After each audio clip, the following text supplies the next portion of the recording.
Assalamualaikum warahmatullahi wabarakatuh.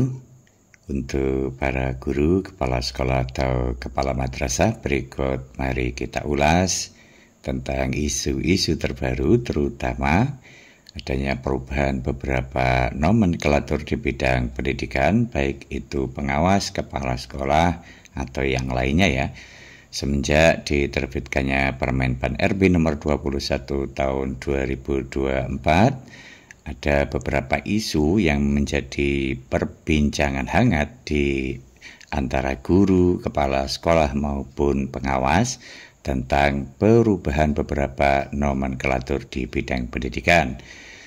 Untuk kali ini kita akan membahas tentang tema perubahan atau penghapusan istilah kepala sekolah.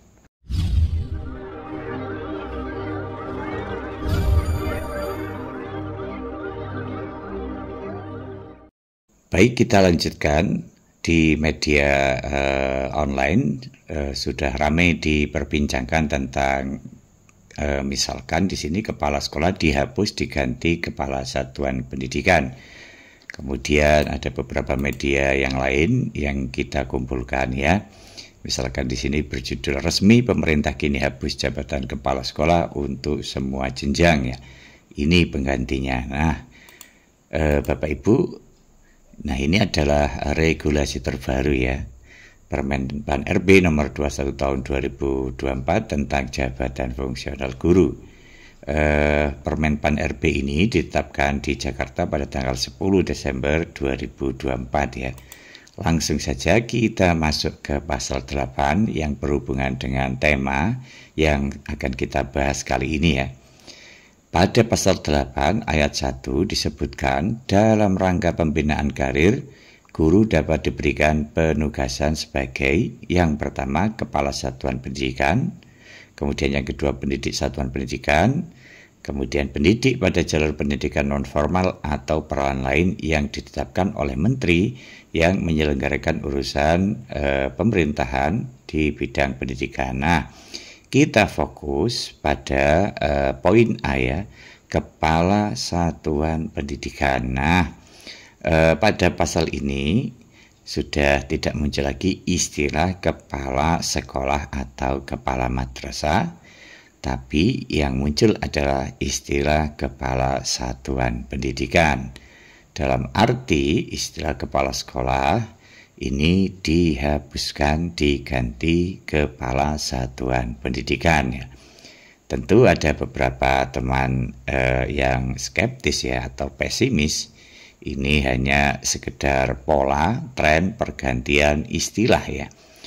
Nah, untuk bisa bagaimana persepsi kita itu tentang perubahan kepala sekolah menjadi kepala satuan pendidikan, sebaiknya mari kita bersama-sama mencari alasan penyebab adanya perubahan tersebut ya. Oke, kita mencoba untuk membuka laman ruang bicara ini ya di antara media online yang membahas tentang perubahan istilah kepala sekolah menjadi kepala satuan pendidikan. Nah, ini ada judul mengapa jabatan kepala sekolah dihapus ya. Alasannya ternyata begini ya. Nah, ini langsung saja kita masuk ya pada alasan-alasan tentang pergantian istilah kepala sekolah diubah menjadi kepala satuan pendidikan ya. Dilansir dari berbagai sumber dijelaskan ada beberapa alasan utama yang mendasari pergantian istilah ini ya. Yang pertama adalah penyesuaian dengan regulasi ya. Istilah satuan pendidikan digunakan untuk menyesuaikan dengan regulasi yang berlaku ya, seperti Undang-Undang Sistem Pendidikan Nasional dan peraturan turunannya. Dengan istilah ini, institusi pendidikan formal, non-formal, dan informal dapat tercakup dalam satu istilah yang lebih universal ya. Jadi, satuan pendidikan itu mencakup apakah itu pendidikan formal, non-formal maupun informal. Jadi lebih bersifat universal ya. Kemudian kepala satuan pendidikan, istilah kepala satuan pendidikan juga dapat merujuk pada pemimpin madrasah, lembaga kursus atau pendidikan kesetaraan, sehingga cakupannya itu bisa menjadi lebih luas ya. Jadi ini alasan yang pertama ya, adalah penyesuaian dengan regulasi ya. Selanjutnya ini kelihatannya alasan yang lebih esensi, yaitu istilah cakupan satuan pendidikan itu kalau dibandingkan dengan istilah sekolah, cakupan yang lebih luas. Jadi cakupannya lebih luas ya. Perubahan istilah ini memungkinkan pengakuan terhadap berbagai jenis pendidikan di Indonesia, baik formal seperti sekolah dan madrasah maupun non-formal seperti lembaga pelatihan atau kursus. Jadi ini hampir sama dengan ulasan yang pertama tadi.